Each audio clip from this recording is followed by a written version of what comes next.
So in this short video, I'm going to talk a little about what happens when society comes to understand itself and its problems in a new way. So what it is about practicing learning that refigure the way that society begins to understand itself. And I've been working on this in relation to thinking about the sorts of claims that we hear that machine learning algorithms, deep learning, that these represent disruptive practices, disruptive technologies. So this is something that we're hearing a lot in relation to, for example, the kind of alliances between government departments and the commercial sector, this notion that society will be governed differently through these kinds of technologies. So I suppose, to put it in a really simple way, what I'm working on at the moment is what happens when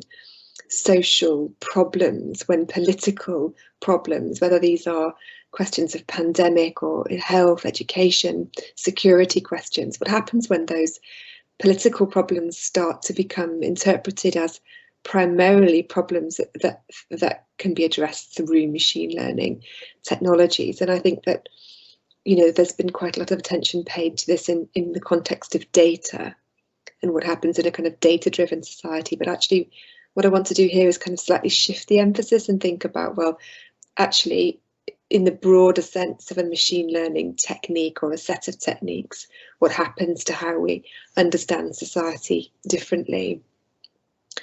So, you know, one place one could start is with an example of where it was thought that a particular established institutional practice was disrupted by technology. So, for example, Christopher Wiley's very well-known account of his time at Cambridge Analytica and what he describes as the electoral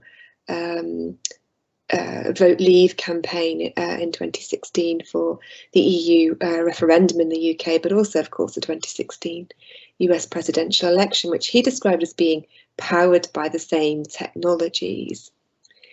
And he talks about the micro-targeting practices that happened with the use of machine learning for targeting voter data. He describes the kind of processes that took place, the kind of extraction of data, the clustering of features, the segmenting that took place in terms of population, and the kind of inferences actually that were made about population in that context. And what he says in his book, it's worth just quoting a couple of lines. He says, by profiling every citizen in a country and placing those profiles in a simulation of a society, we would be building the first prototype of the artificial society.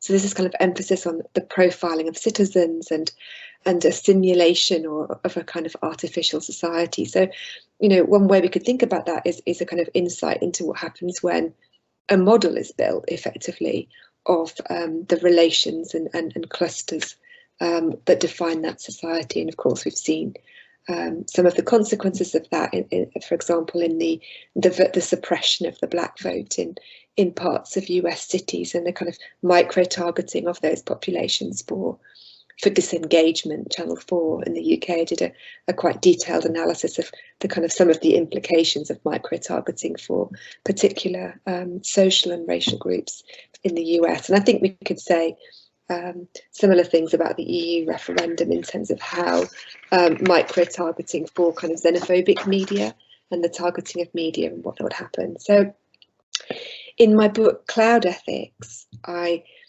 describe this kind of broader process that's happening as a double political foreclosure.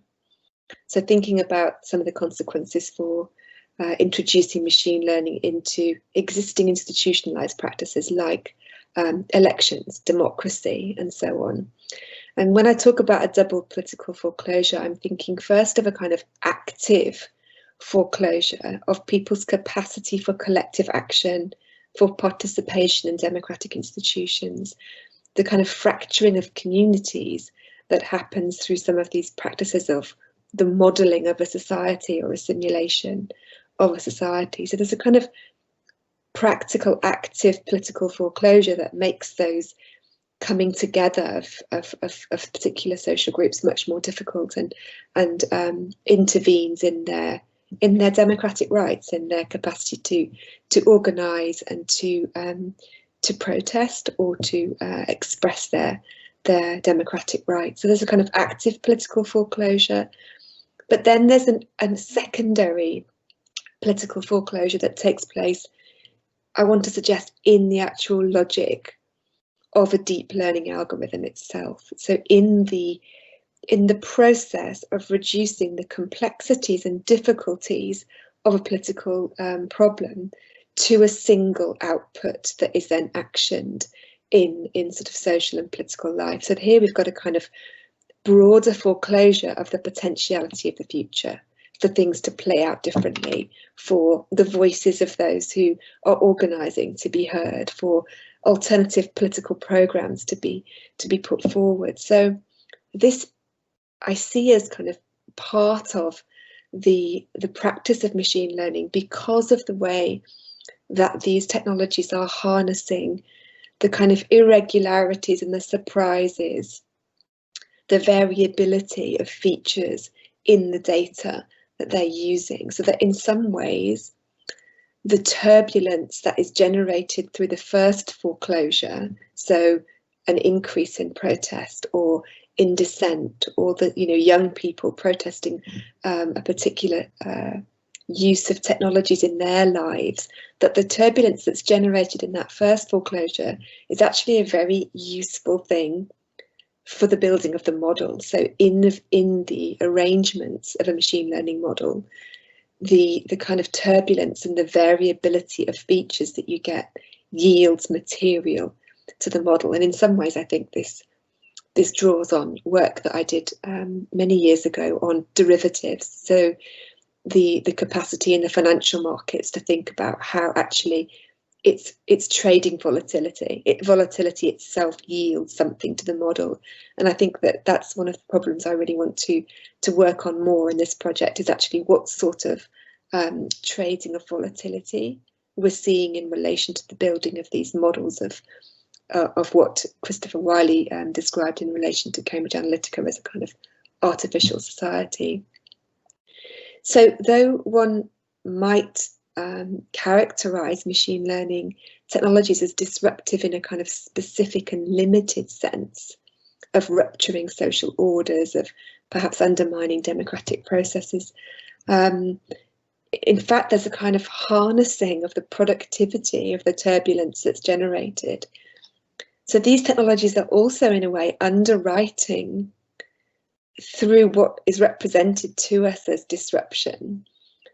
They're actually also underwriting precisely undisrupted continuities of the exclusion of some groups, of racialized violences, of police and state abuses of power. And so I think it's really quite important that we think also about the kind of undisrupted continuity of exclusion, and the extent to which policies of austerity across the Western world, in the wake of the financial crisis, are in fact deepened through the use of these kinds of techniques.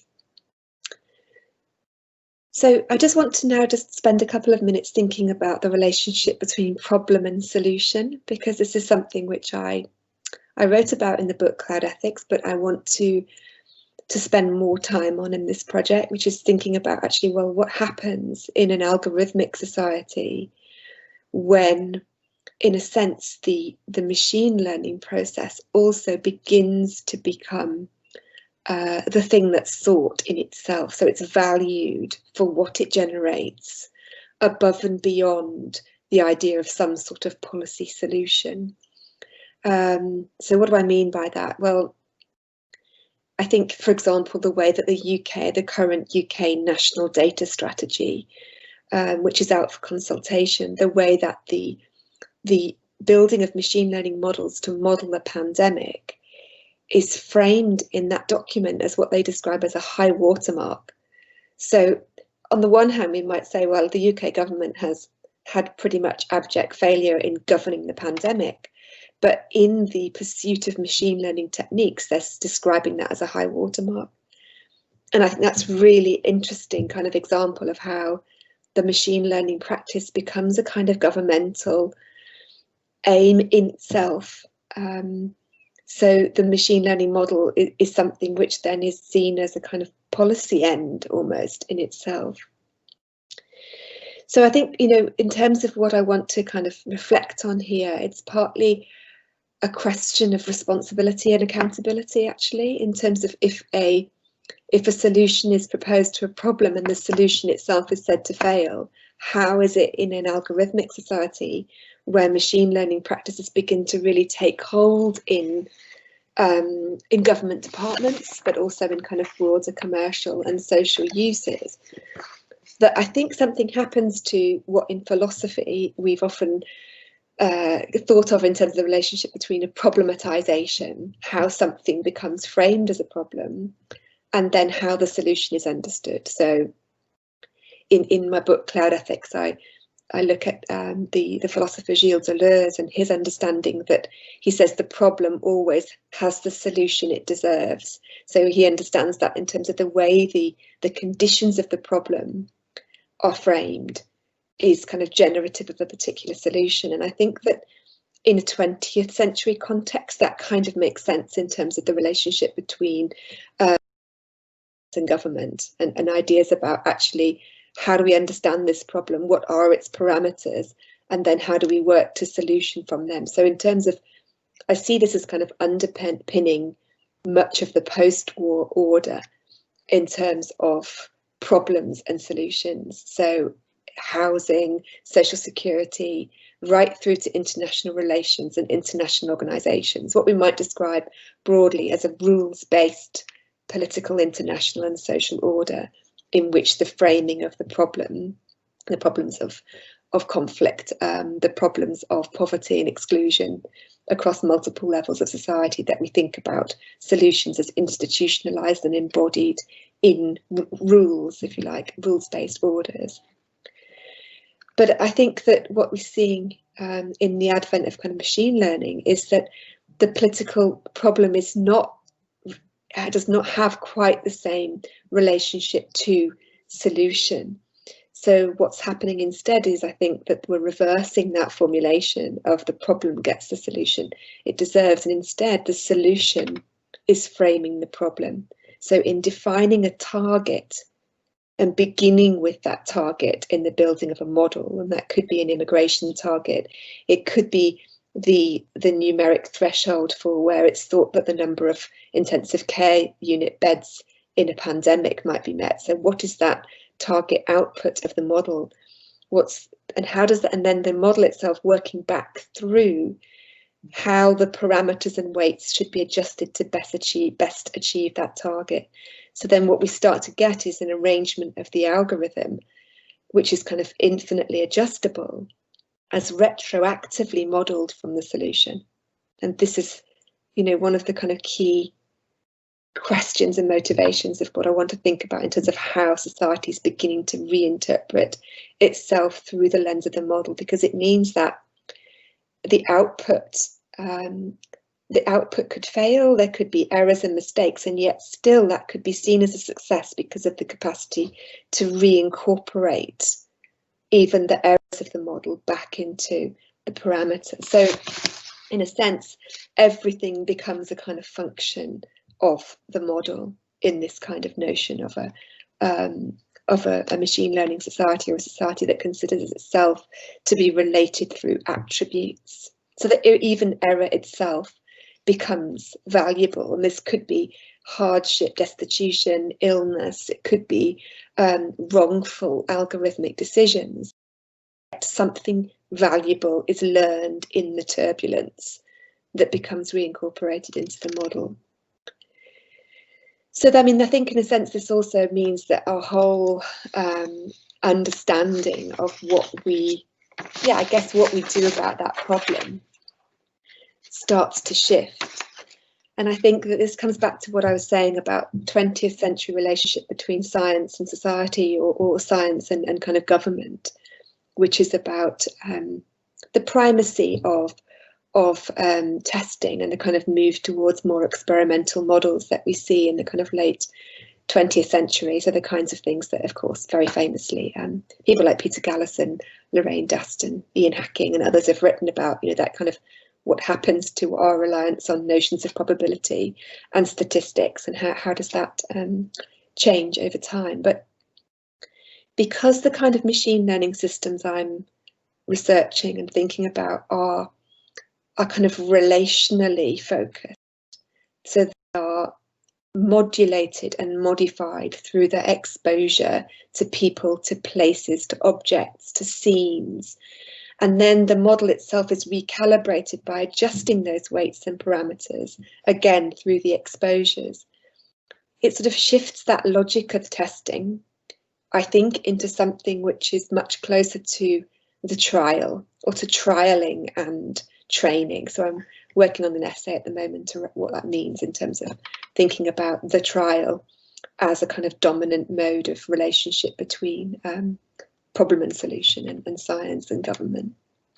So as deep learning models start to penetrate public spaces more, and we might think of this in relation to biometric recognition systems, but also to other forms of modelling that are about forms of safety and security in public space. We might think of that in terms of national security, or in terms of public safety and public health in terms of the pandemic. That because of the importance of exposure to people and places and objects and so on, every trial of the technology is also a meaningful intervention in that space, restructures that space. And it's an exposure to the kind of contingencies and irregularities of that space that modifies the model. So, in terms of why that might matter, one could imagine deleting all of the captured data from a particular trial of a machine learning technology, but the residue of the exposure to people and places and situations remains in the algorithm, even after the deletion of the data. So match scores remain, the adjustment of the parameters that happened because of the trialing of that model in that public space remain in the model. So it means that our questions around what data justice and data kind of rights might look like, I think also needs to adjust to this sense that it's a broader set of exposures between us and the machine learning model that's actually reframing these iterative kind of social relationships.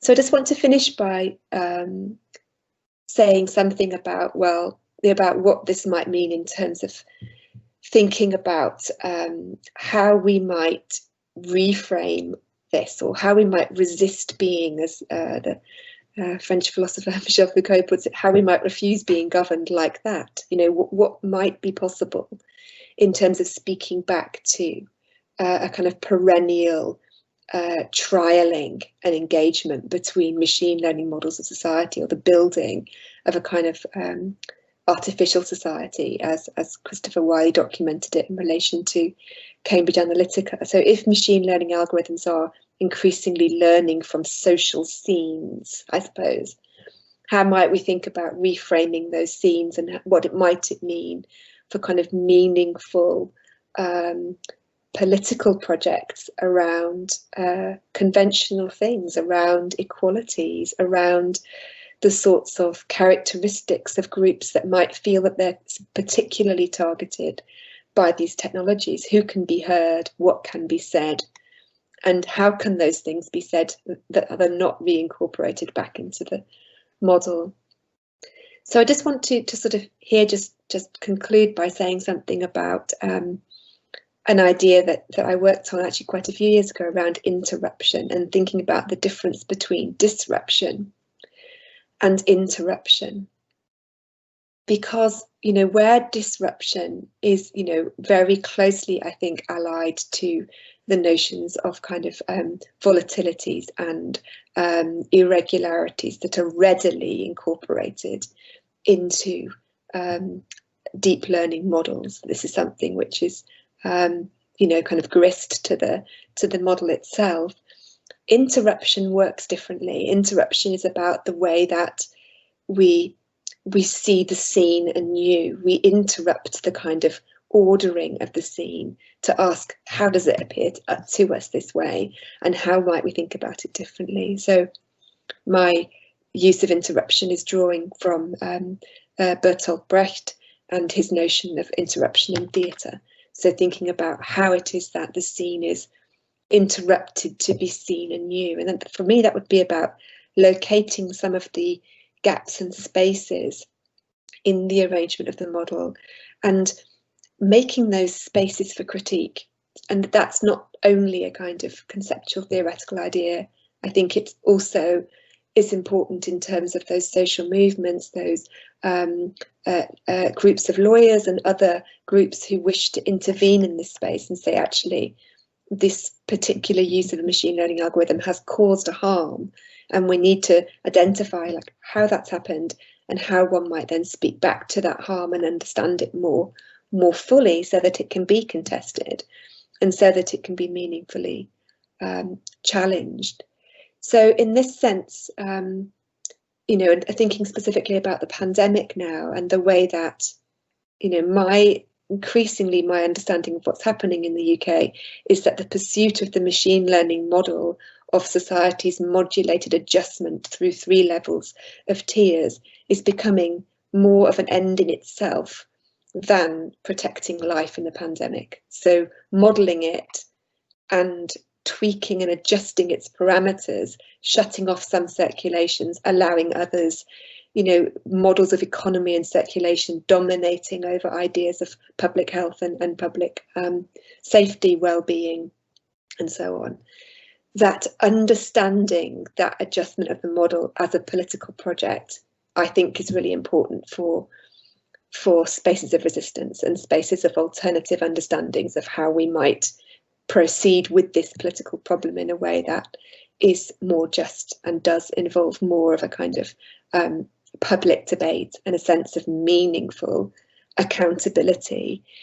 And this, you know, in a sense does come back to thinking about what happens when the solution precedes the problem, so that in effect, you know, the adjustments that are made to people's lives in the context of the pandemic, understood through a machine learning lens, are not about the singularities of those people's lives. They're about weightings and parameters.